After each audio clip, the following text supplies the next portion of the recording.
well into the 21st century when it comes to Buddhism. And people clicking around on the internet don't really look at photos much. They want to look at videos.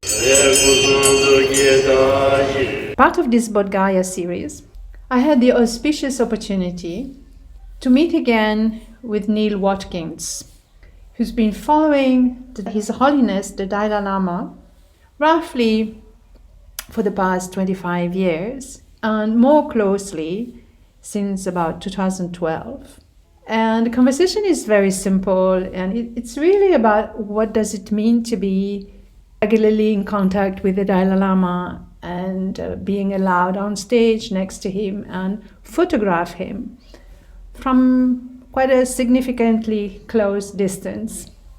So Neal will share a bit about this and his practice, as well as his whereabouts and other initiatives that he's taking with various Rinpoches. And so please join me in welcoming Neal to the podcast.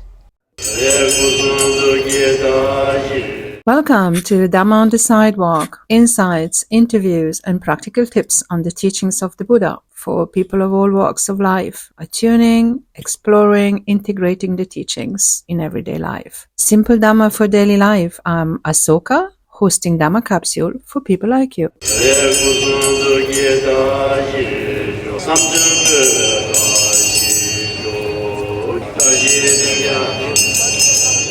Good morning, Neal. Good morning, Ahsoka. How are you? How are you? I'm good. You? Dandy. So here we are in Bodhgaya. You're kind of regular coming to Bodhgaya. I think this is my 15th season. I had to skip a couple during the pandemic when it was on lockdown. But yeah, I've been here, I think, since 2009 or 9 or 10 was the first year. So that has been with your practice or just with photography? Can you speak a bit about It started this? with photography, and then eventually I took vows after the Kala Chakra here in 2011/12. Dalai Lama had a Kala Chakra here. And then after that, I did my second intro course to Buddhism. The first one I took in 2009 at Tushita, and then the second one I took after the Kala Chakra in 2012 at Root. So, and then Lama Zopa Rinpoche was here. I think we had about 100 students in that class, and he offered to give refuge. So I thought, well, I've done a couple of Kala Chakras with His Holiness, which is more of a higher level thing to do. And then I thought, well, maybe I should just jump into the pool and become a Buddhist. So I took the vows with them on the 28th of January 2012. There 17 students out of that class took refuge with them. So since then, you've been blending photography and your practice. You started as just plainly as a New York photographer, street photography, something like this, in teaching? Yeah. And then you just brought that into the stream of Buddhism. How did that happen?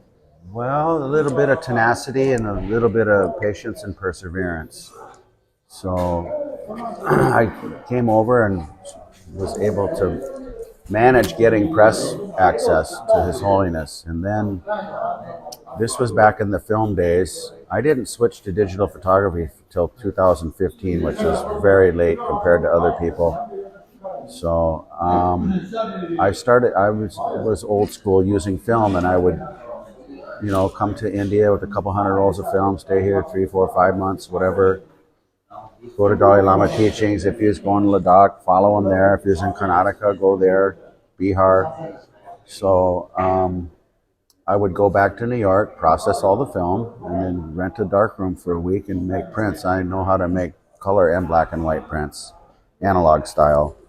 So, and then I started bringing them back to India, and I started giving them to the library, and I'd give them to some of the monasteries that I photographed in.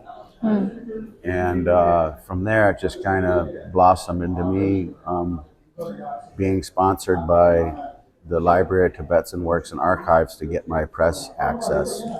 So Geshe Dr. La would write me a letter, and then I would go to the security office and get my passes. And So from then on, yeah, I just continued on, and then I left New York in 2010 after working there for 10 years. And I kind of involuntarily retired from working in America because I was in India most of the time, and then started going to Nepal. Was photographing His Holiness, the Dalai Lama, and several other lamas. So I photograph all lineages. So I just spent 3 months with the Sakyas this past year in Lumbini, in Bodhanath, and in Dehradun. And that was an incredible experience being around. can you speak a bit about that? So, In what way was it experience? Was it special? It's a different sort of access. With the Dalai Lama, you're off the stage and you can be 30, 40, 50 meters away from him at times, trying to photograph him. So with the Sakyas, they basically just said, don't get too close, which meant I could be an arm's length away from the throne taking photos. So it was just... That's a powerful energy, is it? Yeah, it is indeed. And it's a completely different experience photographing when you're in the middle of everything instead of shooting from the perimeter. So, yeah, it was very, very special. And they were very, very welcoming and very easy to work with. There wasn't any pushing and shoving around. And yeah, it was just a really incredible experience. And it went on for weeks at a time, which was nice. Like the old school. They're very much into their practices, the Sakyas. So it was very fun to be around them and document it all.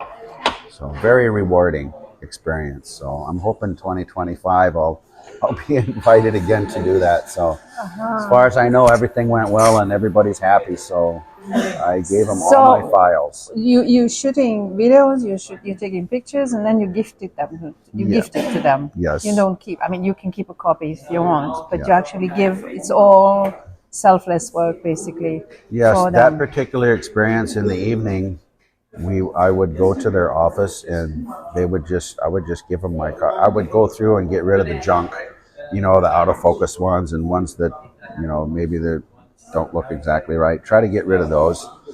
And then I would give them to them and they would just download the whole card into the hard drives. Could be 1,000, could be 1,500 photos, videos for the day. So I generally took photos. They had video crews there and they wanted me to shoot photos. Well, I have a tendency to want to shoot videos these days. So, I mean, we're well into the 21st century now. People don't read newspapers and magazines anymore. And people clicking around on the internet don't really look at photos much. They want to look at videos. So I kind of switched in the last couple of years from primarily photos to videos, but I love taking photos. I still really, really like taking photos, but I also now take time to take good videos. You got to have good videos. So, and they're more valuable in a way because they have the audio and they have what's going on. A photo is just a slice of time, and you kind of have to guess. Yeah. When you even look at a photo, some photos are obvious what they're about, but other ones can be very subtle.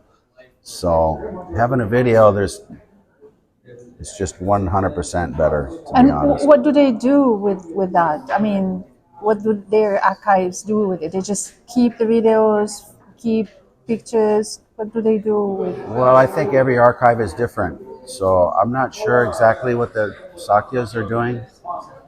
Well, to have it for future generations is, I think, probably one of the primary goals of any archive.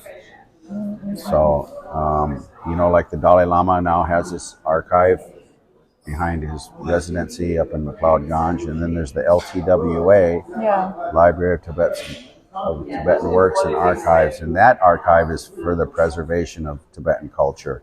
Yeah, it's very valuable for that. That's probably the focal point of Tibetan culture as far as archives go. That's probably the biggest and best one. The Geshe Dr. La has been the director there now for many, many years. So you left the U.S. You don't have a base in the U.S. anymore. You just are roaming between Bodhgaya, MacLeod, and Nepal, and find your way there with the Sanghas and the Rinpoches and the Lamas.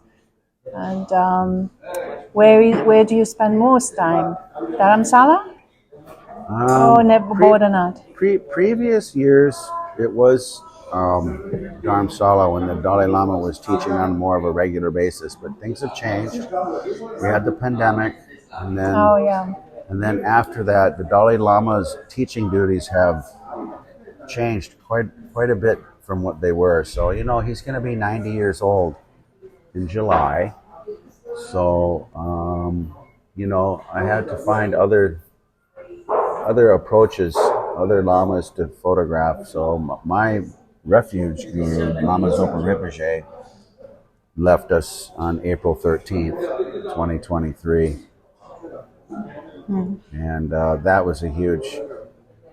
that's a huge thing for me because like the Sakyas with Lama Zopa Rinpoche, I had all access. If I wanted to walk up to the throne and be 5 feet away from him, I could.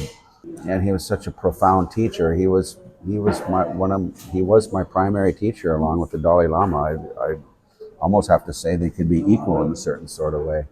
Now that he's gone too, so yeah, I've had to find other things to do, which has been good. So Bodhanath up in Kathmandu is surrounded by monasteries and very highly skilled, crafted, gifted lamas, rinpoches, tokus that teach. Yes. And Siwambu, I find Kathmandu very magical, especially if you just stay on the core and do your practice. Don't go around the city. You can just get a guest house, a few minutes walk away, and just concentrate on that. There's a lot of power in that stupa, I can promise people. They look at that stupa and it is just magnificent just to look at. But when you start doing a practice there, it just goes on to a completely different thing. So, yeah, I absolutely love Bodhanath. So, we have the stupa here, the Mahabodhi stupa in Bihar. It's kind of hard to describe. The differences are India is different than Nepal. I guess that's about the easiest way I could put it. So Those who've been to both places probably can understand what you mean by that, but the energy is definitely different. And in the Himalayas also are different. Nepal and Kathmandu is really right in the center of the Himalayas, and there also is a large ethnic diversity, and it's mountainous region, so it's different. And Buddhism in India, as far as I am understanding, is basically only located in some very specific areas, like here, Bodhgaya, Dharamsala, Karnataka. There isn't much as in terms of practice location. In terms of artifacts, there are lots of places, but in terms of practice and gathering areas. So yeah, I understand the shift into the interest in Nepal. But I wanted you to just give us a bit of some hints. How is it to actually follow the Dalai Lama around? How is it to just regularly being around him and being allowed to actually either shoot or take pictures around him? it's been a very, very special thing to do in my life, that's for sure. I never took it for granted, that's for sure. Have you been able to communicate with him? I mean, interact with him more than what we get? Many times. I quit counting, shaking his hand. We kind of started doing these handshakes, and I think I probably instigated it. But I quit counting at 50, and that was many years ago. But since the pandemic, things have changed. He doesn't really come to the press area like he used to. It's more controlled environment, which I understand. He's old. Being around these people, somebody could be sick. It only takes the wrong person breathing on him, and he can get sick. So we have to take his health into consideration. So I lament the fact that he doesn't come to us anymore, but it's okay. It's not the end of the world. He's there for teaching. So you were around that's in Dharamsala and here in Bodhgaya, but also in the U.S., right? When he was teaching in the U.S., when he was having the gatherings in the U.S. The first time I met or I saw the Dalai Lama, I didn't meet him that time actually, although he did give me a hand salute. That was 1999 at the Beacon Theater in New York City. I was living in Florida going to photography school, and I flew up there for that. And it was well worth it. Was it planned to actually go there for him. Yeah, oh yeah, yeah. That was the trip. You know, back in them days, it was so cheap to travel around. Even in New York in the '90s, you could get really, really nice hotel rooms for less than $100 a day. To go to New York for a long weekend wasn't expensive. Even the flights were cheap. Anyway, yeah, that was a good thing to do. So then the next year, when I graduated from my science degree of technology in Florida, I decided I have to go to India. So I was 40 years old, and I'd always wanted to go to India. That's why the Beatles had went there, and I wanted to see the Dalai Lama. And found out that the Dalai Lama was going to do what they call a Kala Chakra there. I had no idea what a Kala Chakra was. But this was a 10-day teaching. So anyway, I was there in July, and I think this was in August. I had to wait around a few weeks. I went back to Manali and hung out, and then went back to Kaza and managed to finagle up the media access and was sitting on the stage with the Dalai Lama with about 6 rows of monks, 3 on each side. They put the photographers in the like the 4th row. There was only 15 of us. A couple guys from Denmark and a few from Europe, a couple Indian guys, and it was really amazing. That is in Ladakh, in Manali. In Manali. No, that was in Spiti, in Kaza. Manali to Kaza, I think, is about a 12-hour bus ride. I think it's less now because they got the tunnel. They got that Rotund tunnel now. So improvements in India.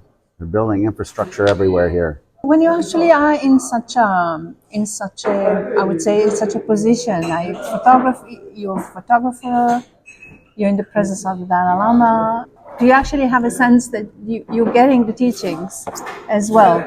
That can be a little tricky at times. If you're taking photos, you're concentrating on that.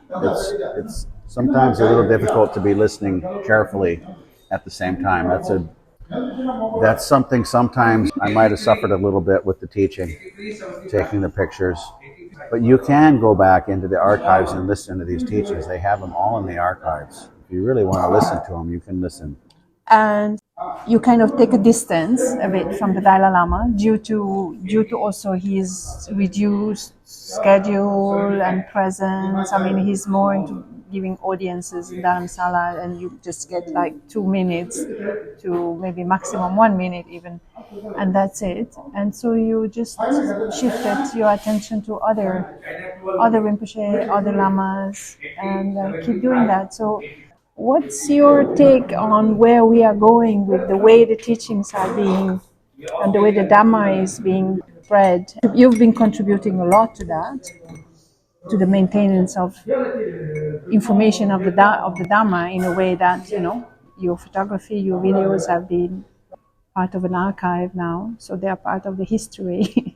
We're well into the 21st century when it comes to Buddhism. Some of the barriers previously, I think, have come down a little bit as far as secretive teachings, and I think, you know, of course there's still esoterical teachings, but I think generally, from what I've understood listening to the Dalai Lama over the years, is he wants things more out into the open.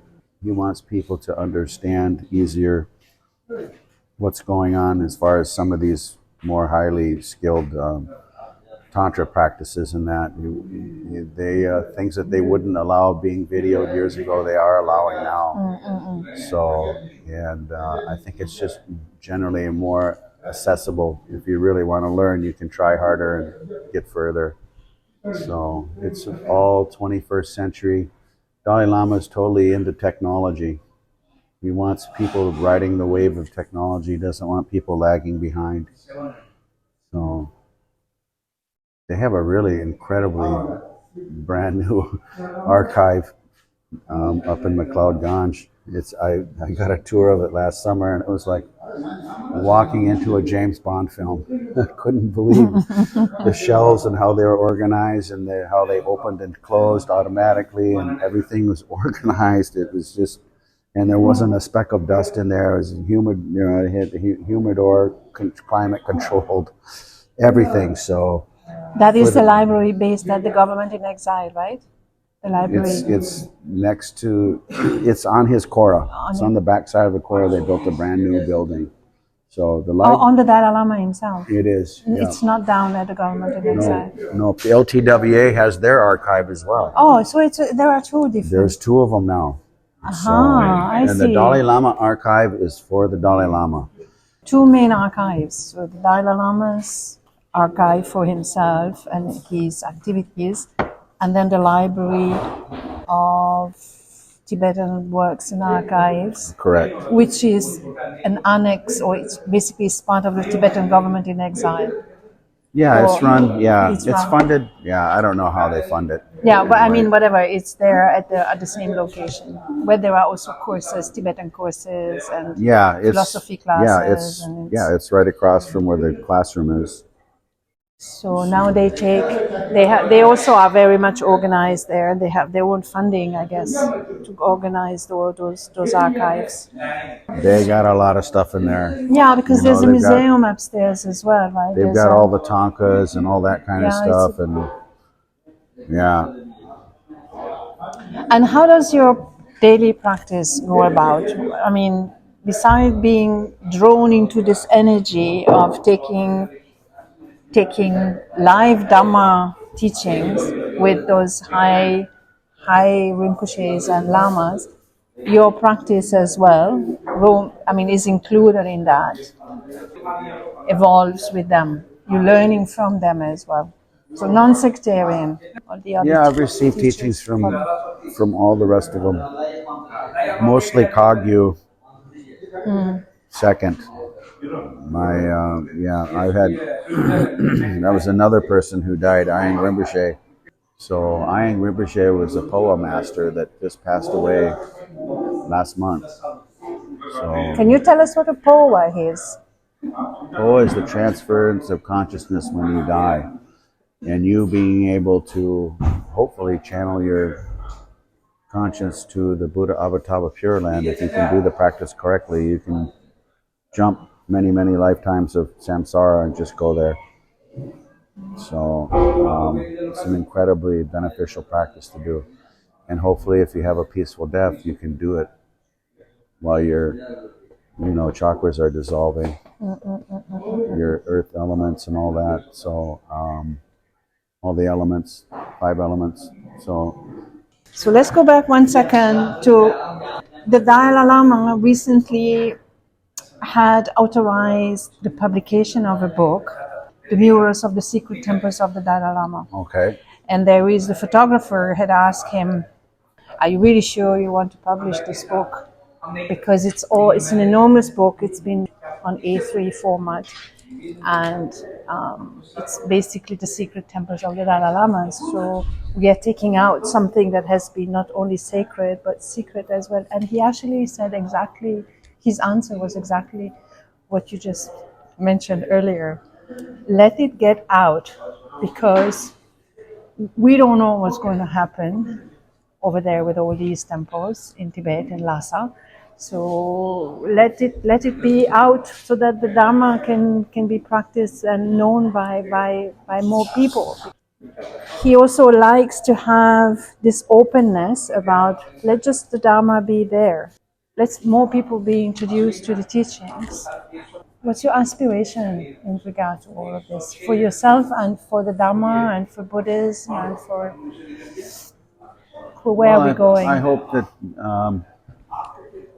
that 21st century Buddhism can propel itself further as far as people. You've been contributing a lot to it. Well, everybody has their own fight to fight, and mine has been to try to expand Buddhism beyond the normal boundaries. A lot of my followers on my Facebook page are my friends from America who had a passing interest in the Dalai Lama, of course, but now they're more of a keen interest in the Dalai Lama. They understand how important he really is and what he represents. He's not just a Buddhist monk.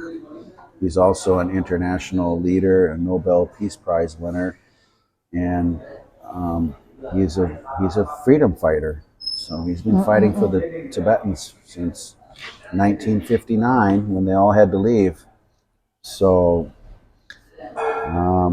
hopefully things can keep expanding, more exposure, more people become aware that there's more to life than just a paycheck and the in that kind of a cycle of just earning money and having assets. And anyway, And you are going to keep roaming between Bodh Gaya and Bodhanath and Dharamsala.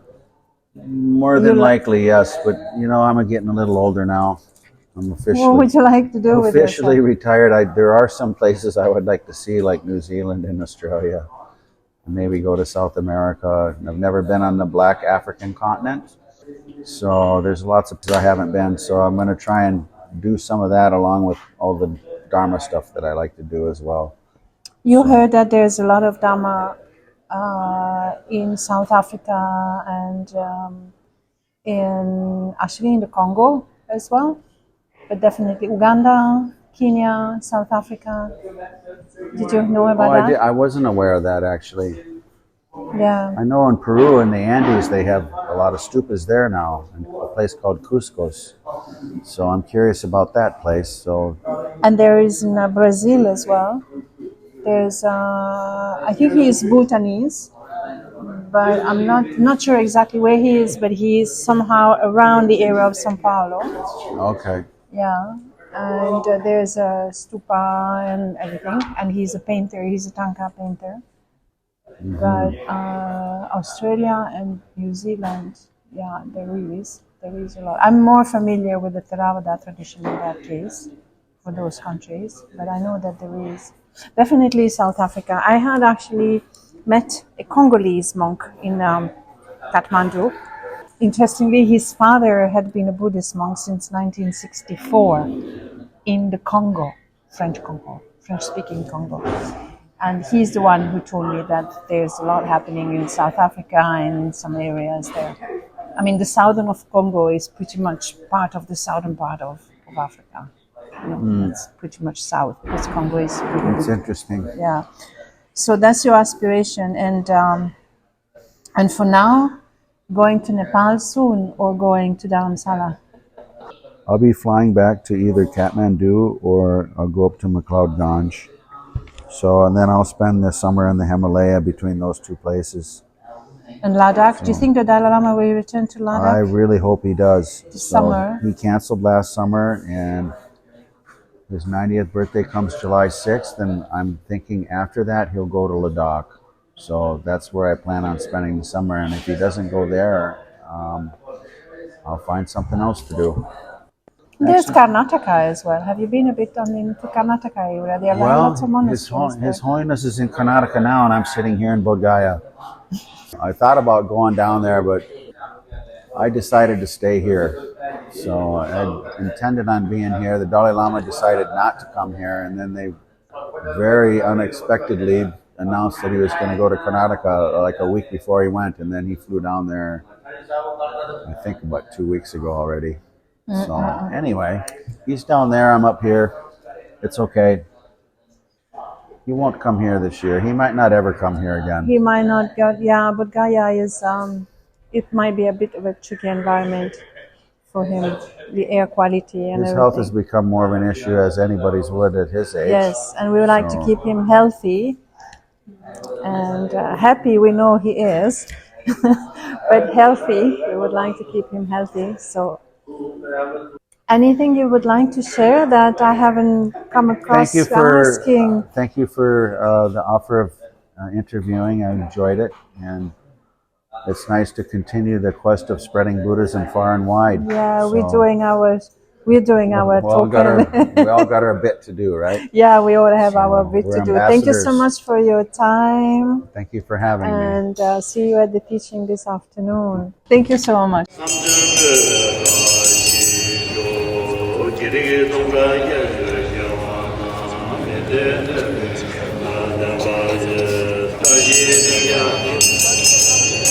Dendere niebo dele sen dele gize kuya dele